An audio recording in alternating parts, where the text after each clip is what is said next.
ऋषि अथर्वा, देवता वाचस्पति, छंद अनुष्टुप, स्वर गांधार, उदात्त। ओम एव अभिवेतनु उभे आर्तनी इव जया वाचस्पति नियच्छतु मयि एव अस्तु मयि श्रुतम्। हम सब पाए विस्तार यहीं ऋत के समान जय के समान वाचस्पति निश्चित दे हमको मुझ में ही हो श्रुत मुझ में ही। मंत्रार्थ। इव यहाँ, एव ही उभे दोनों, जया वृद्ध जयी द्वारा, आर्तनी सम्यक वचन, वाणी गति प्राप्ति, इव के समान, अभी सभी और सर्वथा, वी विशेष, तनु विस्तार करो, वाचस्पति ही वाणी के अधिपति, मई मुझमें, नी निरंतर, यच्छतु दो प्रदान करो, श्रुतम श्रुत वेद, एव ही मई मुझमें, अस्तु हो।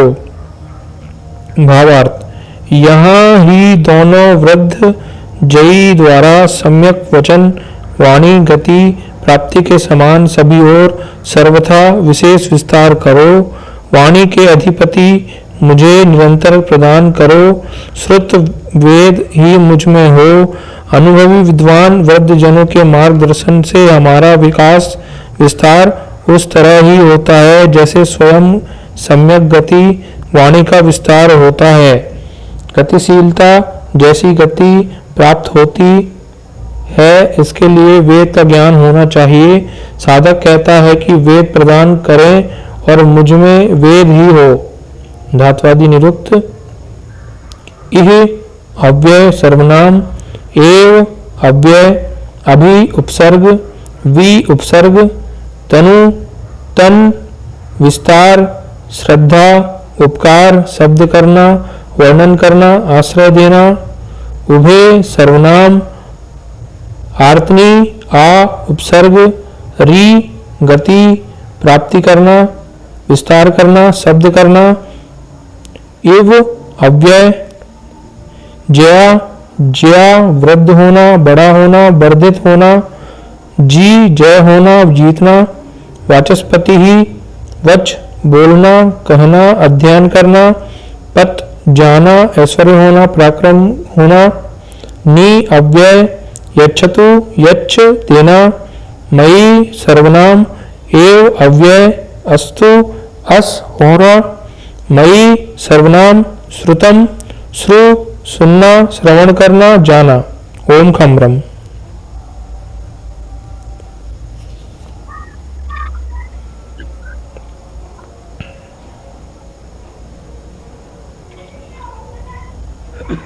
ओम खम्रम।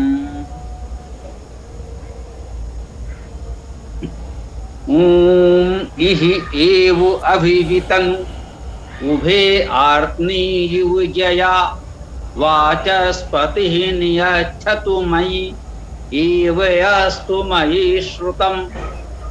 हम सब पाए विस्तार वहीं ऋत के समान जय के समान वाचस्पति निश्चित दे हमको मुझ में ही हो श्रुत मुझ में ही। अथर्ववेद प्रथम कांड प्रथम अनुवाक का प्रथम सूक्त।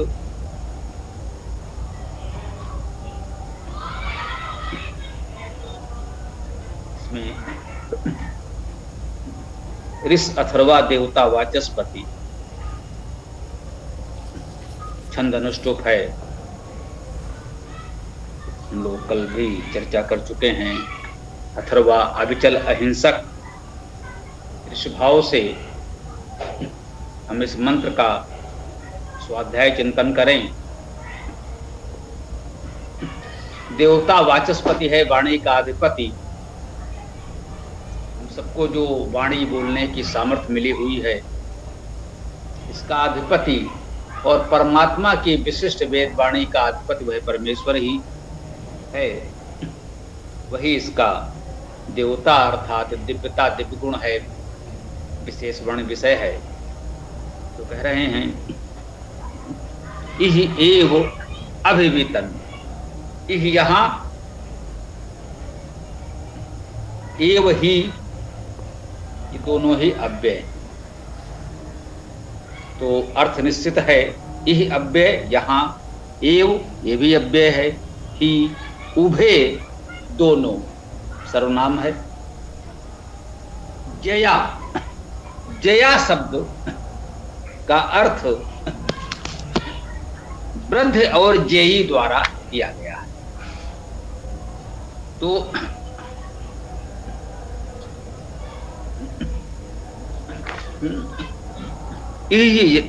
इहि एव अभिवितनु, हम मंत्र के क्रम से ही समानता देखते हैं।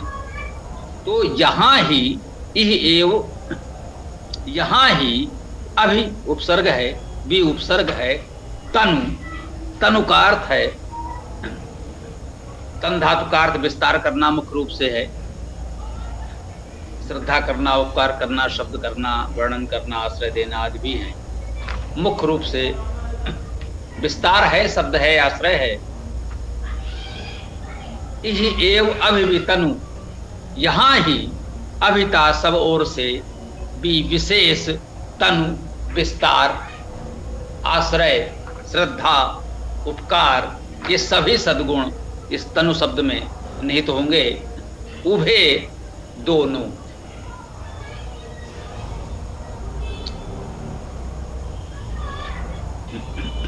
उभे का अर्थ ही है दोनों। यहाँ कुछ दो की बात है, युगल की बात है। आर्तनी युव जया, आर्तनी यु का अर्थ है उसके समान, उसकी तरह है। आर्तनी युव जया का अर्थ हुआ आर्तनी के समान जया। अब आर्तनी क्या है और जया क्या है? आर्तनी का अर्थ सम्यक वचन वाणी के साथ गति और प्राप्ति भी किया गया है। आर्तनी में आ उपसर्ग है, री धातु है जिसका अर्थ है गति करना, विस्तार करना, शब्द करना। तो आर्तनी का अर्थ हुआ सम्यक समन्तात गति होना। गति में प्राप्त का अर्थ निहित ही होता है विस्तार और शब्द। जो सम्यक रूपेण गति विस्तार हो, शब्द हो, वचन हो, वाणी हो, उपदेश हो। शब्द में विशेष रूप से हम वेद मंत्र को ग्रहण करते हैं और सामान्य रूप से हमारी वाणी बोलने की सामर्थ्य, जो कुछ भी हम बोलते हैं, सीखते हैं, सुनते हैं, वे शब्द में सब कुछ आ जाता है। तो आर्तनी शब्द में सम्यक रूपेण गति, विस्तार और शब्द यु के समान, इसके समान, आर्तनी के समान अर्थात गति, प्राप्ति, विस्तार शब्द के समान जया। जया में ज्या धातु ग्रहण करने पर वृद्ध होना, बड़ा होना, वर्धित होना, ज्या वृद्ध हो, वृद्ध होना। अब वृद्ध होना कहते हैं कि भाई वृद्ध हो गए, तो ये सकारात्मक शब्द है, वृद्धि हो गई। तो जिनकी वृद्धि हो गई वे वृद्ध हो, तो वृद्ध का अर्थ है बड़ा हो जाना, बढ़ जाना। और इसमें जीत धातु मान सकते हैं, जी जिससे बनता है जय, विजय, जेता और विजेता, ये जी धातु से बनते हैं, अर्थात जय होना, जीतना। इसके समान हमको वर्धित होना है, बड़ा होना है और विजयी भी होना है, आर्तनी के समान। आर्तनी में गति प्राप्ति, शब्द और विस्तार है, अर्थात हम में गतिशीलता हो, उत्तम वाणी हो, वेद वाणी का स्वाध्याय चिंतन हो, इसका सद्गुणों का हम विस्तार भी करें और इस प्रकार से इन सब गुणों के द्वारा हम विजयी हों, जय करें, विजयी हों, विजय प्राप्त करें। ये भावना इस मंत्र के इस पूर्वार्ध में व्यक्त की गई। वाचस्पति नियच्छतु मयि, वाचस्पति क्योंकि इस मंत्र का देवता भी है, पिछले मंत्र में भी आया, स्वाभाविक है। वाचस्पति ही वाचा पति ही, वाचा अर्थात वाणी का अधिपति, वच धातु का अर्थ है बोलना। तो वाणी का अधिपति नियच्छतु, निश्चित निरंतर, यच्छतु यच्छ देना, नियच्छतु वो निश्चित रूप से निरंतर प्रदान करे, जो वाणी का अधिपति है, क्योंकि इस मंत्र का देवता वाचस्पति है, वाणी का अधिपति है। इस वेद वाणी के अधिपति को हम स्मरण कर रहे हैं, उसका गुण कीर्तन कर रहे हैं अथर्ववेद के इस प्रथम सूक्त में। तो इस वाणी का अधिपति निश्चित रूप से निरंतर प्रदान करे, मई मुझ में, सर्वनाम स्पष्ट, मुझ में एव ही अस्तु हो मई श्रुतम, मुझ में ही हो, मुझ में ये श्रुत हो। ये पिछले मंत्र में भी था कि ये जो श्रुत है, जो सुना गया है, जो वेद वाणी को हमने सुना है, परमात्मा की वेद वाणी जो हम ऋषियों से, गुरुजनों से, आचार्यों से सुन रहे हैं, सीख रहे हैं, पढ़ रहे हैं, समझ रहे हैं, स्वाध्याय चिंतन कर रहे हैं, ये श्रुत है। वेद को इसीलिए श्रुत कहते हैं, और वेद वाणी को जो हम सुनते हैं उसे श्रुत कहा गया है। श्रुत अर्थात सुना हुआ। इस सृष्टि ब्रह्मांड में व्याप्त है ये वेद वाणी, जिसे आदिकालीन ऋषियों ने सुना और उसे हमारे लिए व्यक्त कर दिया, बोलकर और लिखकर। यह है श्रुत का भाव। हम इस प्रकार से भी इसको ग्रहण कर सकते हैं। तो ये जो श्रुत है, वेद वाणी है, कह रहे हैं यह मुझ में हो, मुझ में ही हो, मुझ में तो हो ही। यही जीवन की सार्थकता है कि हम इस वेद वाणी को भली भांति सुने, समझें, स्वाध्याय करें, चिंतन मनन करें, ग्रहण करें, जीवन में अपना लें। तो इस छोटे से मंत्र की चर्चा यहाँ पर हम लोग पूर्ण करें, विराम दें। ये संदेश हम ग्रहण करें, अपनाएं, और अब इस पर आप लोगों को जो कुछ भी कहना है कह सकते हैं। ओम हम ब्रह्म, इसको जो कहना हो बोलिए।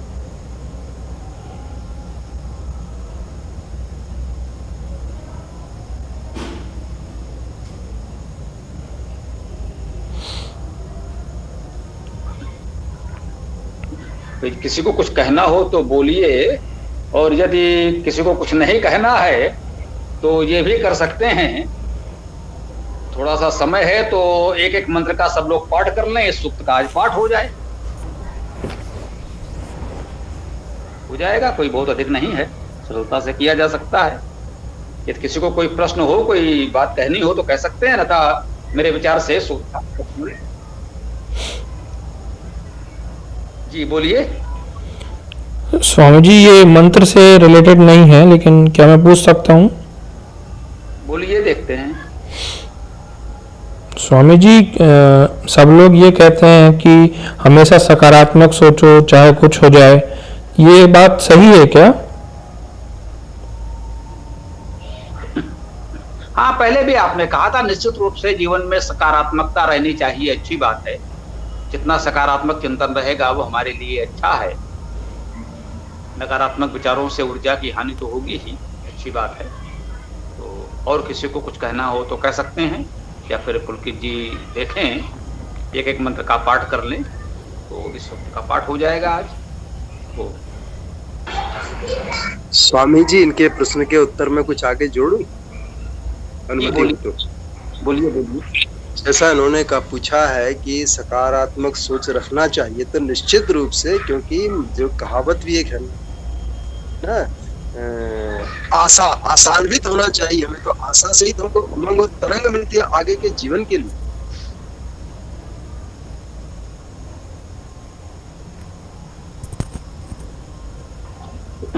जी ठीक है, क्योंकि मंत्र से अलग विषयों पर बहुत विस्तार नहीं करते। ठीक है, आपने भी बहुत संक्षेप में अपनी बात कह दी, अच्छा लगा।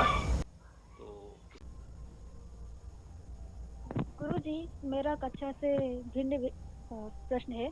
मैं रविवार को जुड़ नहीं पाती हूँ, इस वजह से पूछ भी नहीं पाती हूँ। तो क्या मैं आज पूछ सकती हूँ? बोलिए।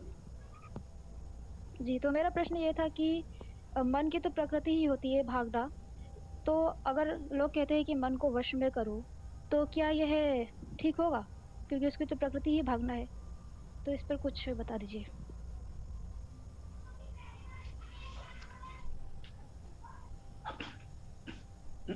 जी हाँ, संकल्प विकल्प मन के विषय हैं। मन दूर दूर तक भागता रहता है, आप सो रहे हो या जग रहे हो। सो संकल्प सूक्त में स्पष्ट कहा गया है कि जब आप जग रहे हैं तब भी मन बहुत दूर दूर तक जाता है, और जब सो रहे होते हैं तब भी मन आपका वैसे ही दूर दूर तक भागता रहता है। तो यदि मन को वश में करने का, नियंत्रित करने का कोई यह अर्थ ग्रहण करना चाहे कि मन की इस भाग दौड़ को रोका जा सकता है, तो यह तो संभव नहीं। तो चूंकि जिसका जो मौलिक गुण है उसे कभी भी उससे छीना नहीं जा सकता, रोका नहीं जा सकता। कोई कहे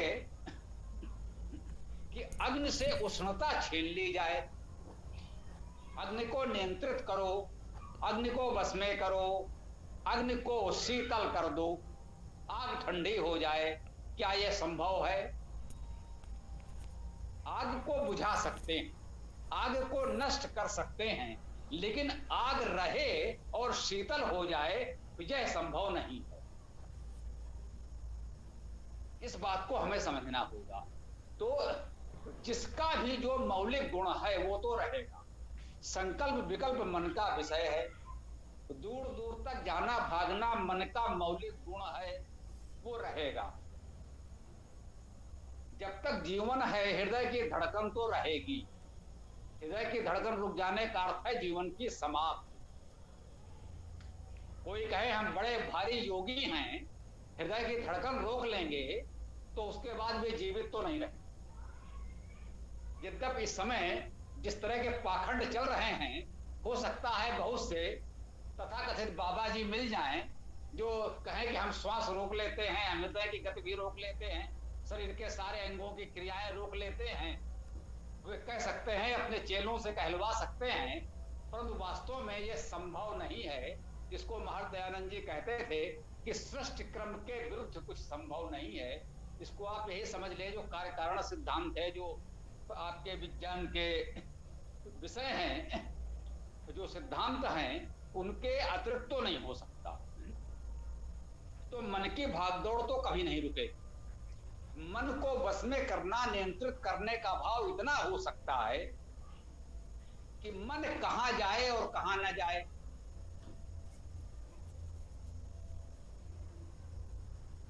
मन क्या संकल्प विकल्प करे, क्या सोचे क्या ना सोचे, इसको थोड़ा सा नियंत्रित किया जा सकता है।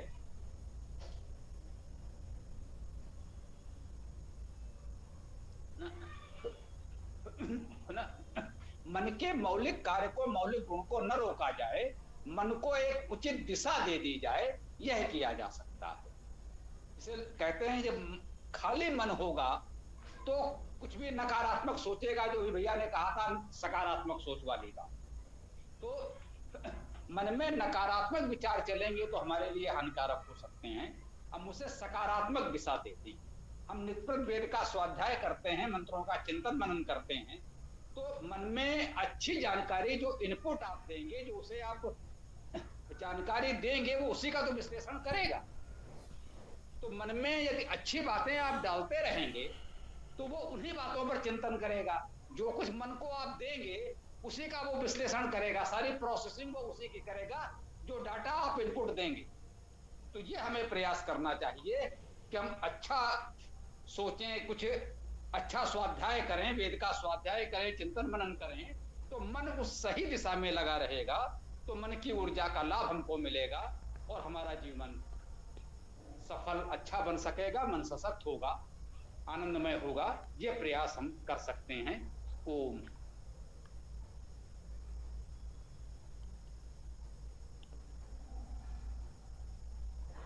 जी गुरुजी। तो गुरुजी जैसे कहते हैं कि मन के शून्य की स्थिति, अर्थात जब मन में कोई भी विचार नहीं आते हैं, तब वो लोग समाधि में जाते हैं, ऐसा कहते हैं। तो फिर यदि मन की प्रकृति तो है विचार करना, तो फिर ये समाधिस्थ का क्या है? समाधि शब्द का अर्थ है सम अधि, सम्यक रूपेण अधिगत करना।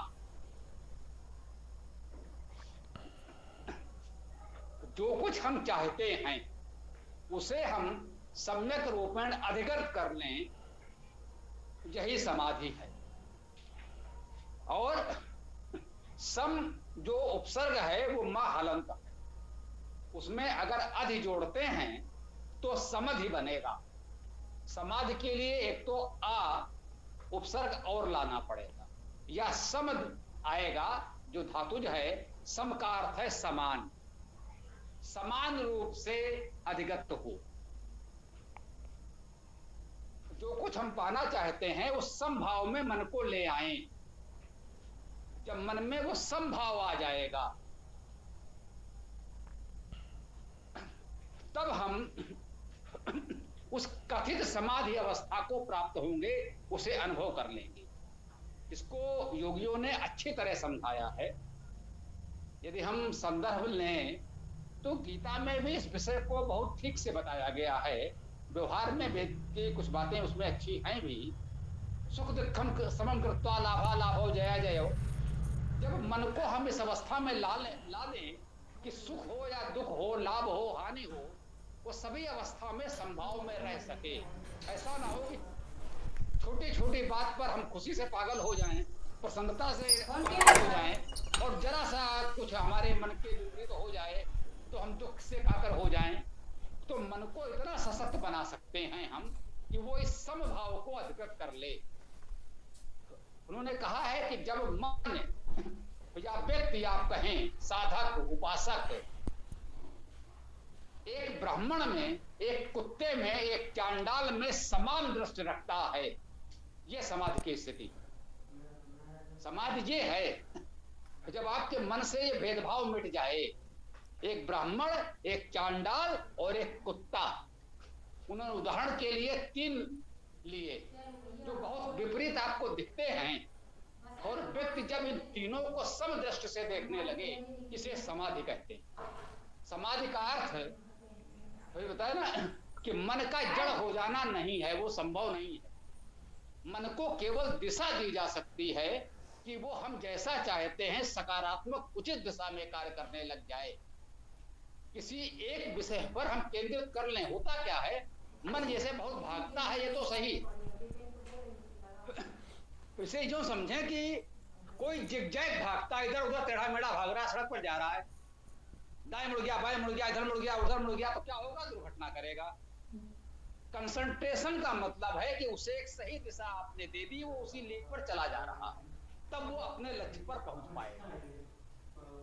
हम समझते हैं समाधि का यही आशय व्यवहारिक है, और यदि कोई इससे असहमत हो तो हम कहते हैं असहमत होने का अधिकार तो सभी को है।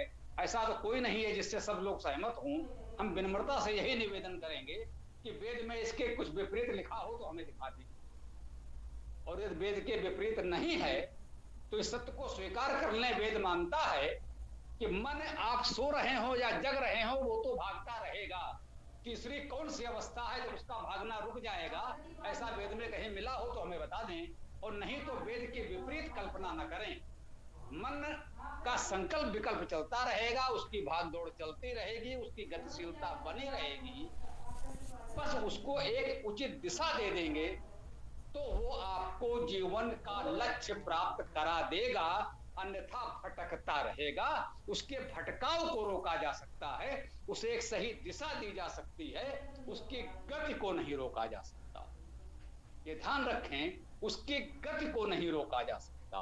पृथ्वी की गति को भी नहीं रोका जा सकता।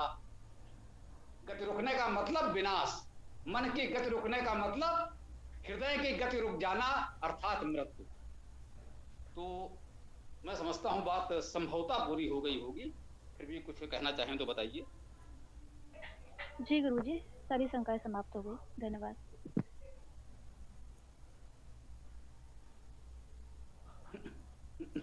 हाँ, आप रविवार को जुड़ नहीं पाते हैं और हमारे महत्वपूर्ण साथी हैं, और संयोग से आज समय भी था, तो ये भी अवसर देखना होता है।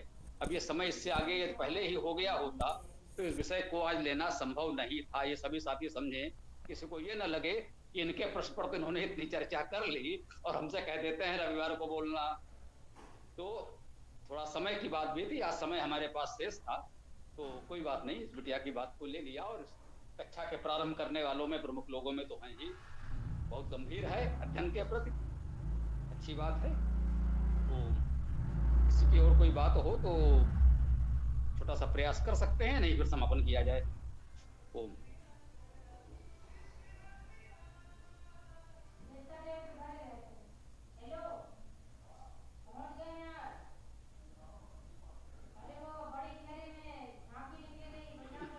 तो ठीक है, मुझे लगता है फिर समापन करो, किसी को कुछ नहीं कहना है तो ठीक है। ओम मंत्र। जी गुरु जी। ओम यो असो आदित्ये पुरुषः सो असो अहम।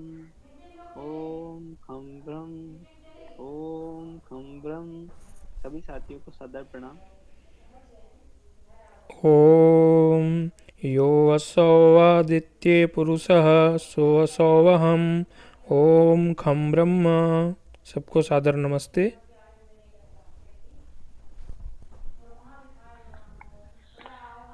ओम यो असो आदित्ये पुरुषः सो असो अहम।